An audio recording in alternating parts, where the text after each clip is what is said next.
Թրամփը արդեն իր զավեշտալի քաղաքականությամբ կրկին զարմացրեց շատերին, իսկ ինձ զարմացնում է, որ դեռ կան քաղաքական գործիչներ ու փորձագետներ, ովքեր զարմանում են Թրամփի վարքագծից։ Թվում է, թե Ամերիկայի օրինական ընտրված իշխանությունները իրենց հայտարարություններով նմանվում են իրանական վարչակարգի մնացորդներին, ինչը պարադոքսալ է։ Թրամփը մտածում է ամերիկյան զորքերը դուրս բերել այն երկրներից, որոնք չեն աջակցել Ամերիկային Իրանի դեմ պատերազմում, նախօրեին ներքաղաքական լարվածության ֆոնին Սպիտակ տունը կրկին բարձրացրեց ՆԱՏՕ-ի հետ հարաբերությունների թեման ալյանսի ղեկավարի այցելության նախաշեմին։ Ըստ էության մեր առջև բացահայտ ոչ կոմպետենտ եւ ոչ համարձակ մի մարդ է, ով ունի հավակնություններ, բայց չունի ոչ գիտելիք, ոչ էլ համարձակություն այդ հավակնությունները իրագործելու համար։ Այնինչ Թրամփին հաջողվեց Վենեսուելայում, հուսով եմ մի օր մենք Բուդանովից կլսենք, թե ում եւ ինչի շնորհիվ դա հաջողվեց Թրամփին, բայց Վենեսուելան եզակի դեպք է։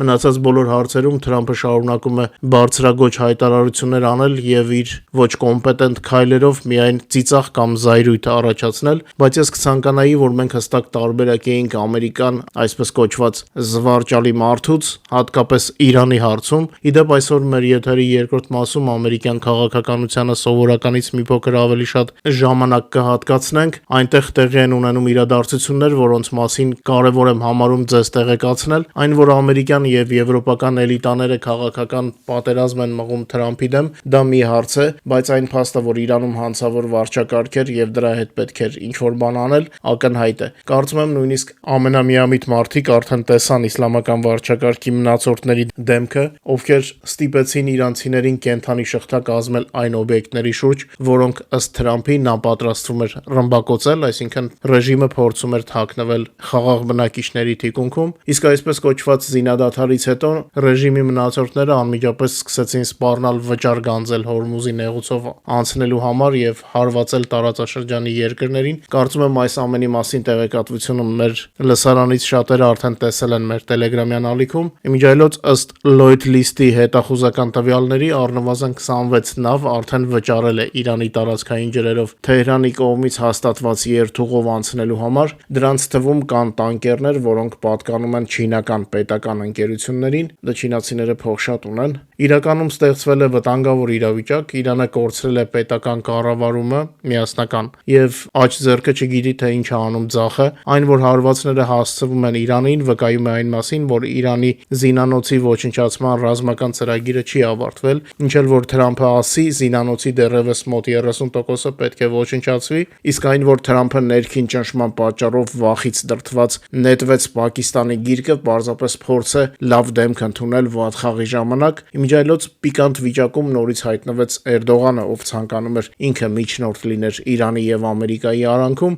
բայց Էրդողանը արդեն կարծես սկսում է սովորել անտեսվելուն։ Տեսնենք էլ ինչ կհորինի ասպարեզում Երևալու համար։ Իհարկե Իսրայելը ռիսկի էր դիմում, երբ գործողությունը սկսում էր Թրամփի Ամերիկայի հետ, բայց ցավոք այլ Ամերիկա հիմա չկա։ Ես իմ եթերներում հաճախ եմ ասել, որ Ամերիկան բարեկամ է, իսկ նախագահի ընտրությունը Ամերիկայի ժողովրդի գործն է, սակայն նոր ղեկավարության հետ կապված խնդիրները ստիպված են հաղթահարել բոլոր դաշնակիցները։ Ոչ ոք չի ցանկանում հետաձգել իր հույժ կարևոր հարցերի լուծումը, մանավանդ որ Իսրայելի համար, ինչպես եւ մեզ Ուկրաինայի համար, վտանգը էկզիստենցիալ է, գոյաբանական։ Մեզ սպառնում է Պուտինը, իսկ Իսրայելին Պուտինի ընկերները Իրանից։ Բարդ է, շատ բարդ է, բայց սա կյանք է եւ մեր խնդիրները ոչ ոք չի լուծի այնպես, ինչպես մենք կցանկանայինք, իսկ մենք ուզում ենք ագրեսորին իր տեղը դնել եւ հանգիստ ապրել մեր հողի վրա։ Իսրայելի ժողովուրդը նույնպես ուզում է հանգիստ ապրել իր հողի վրա, որպեսզի իրենց չգնդակոծեն ոչ Լիբանանից, ոչ Սիրիայից, ոչ Իրաքից ու Իրանից,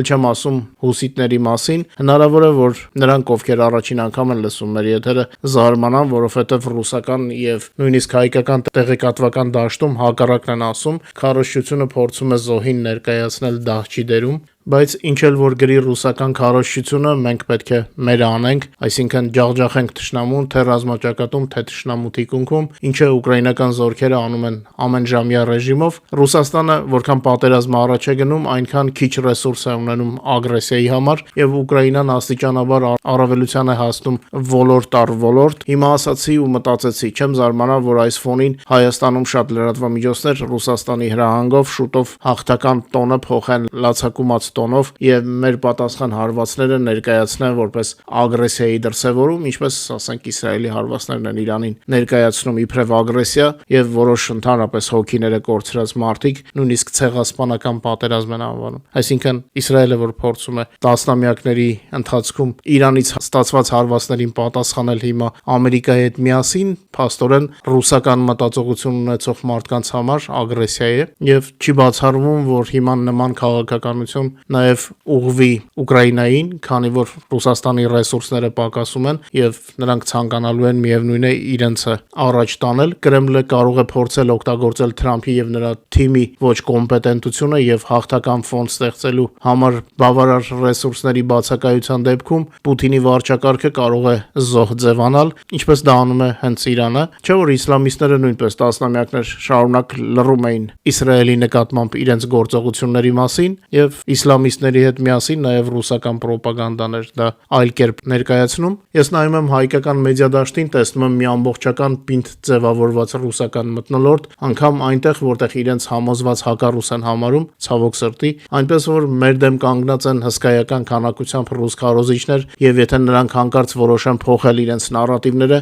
մենք պետք է պատրաստ լինենք այդ բանին, որ դահիճը կարող է սկսել զոհ ձևանալ, չէ՞ որ մեր հարվածները Ռուսաստանին ամեն օր ավելանում են։ Իդեպ հակասական քարոզչությամբ աչքի է ընկնում նաև Թրամփի թիմը, որն ագրեսիվորեն միջամտել է Հունգարիայի ընտրություններին, զայրացնելով հենց հունգարացիներին։ Փաստացի մենք տեսնում ենք Եվրոմիությանը եւ Ուկրաինային սադրելու փորձ ընտրությունների արդյունքի վրա ինչ-որ կերպ ազդելու համար, սակայն Եվրոմիությունը եւ Կիևը տոկունություն են ցուցաբերում, նույնիսկ Զելենսկու վերաբերյալ Վենսի բացահայտ սադրանքին Ուկրաինայի արտգործնախարարության ներկայացուցիչը արձագանքեց ծայրահեղ զսպվածությամբ։ Ուկրաինայի արտգործնախարարությունը հայտարարել են, որ Ամերիկայի փոխնախագահ Ջեյ Վենսի արտահայտությունները Հունգարիայի ընտրություններին Կիևի իբր միջամտության մասին պետք է դիտարկել որպես նախընտրական հռետորաբանության մաս։ Գեորգի Տիխիի խոսքով կարևոր է հաշվի առնել այն հանգամանքները, որոնցում հնչել են ամերիկացի քաղաքական գործչի հայտարարությունները։ Արտգործնախարարության ներկայացուցիչը շեշտել է այն փաստը,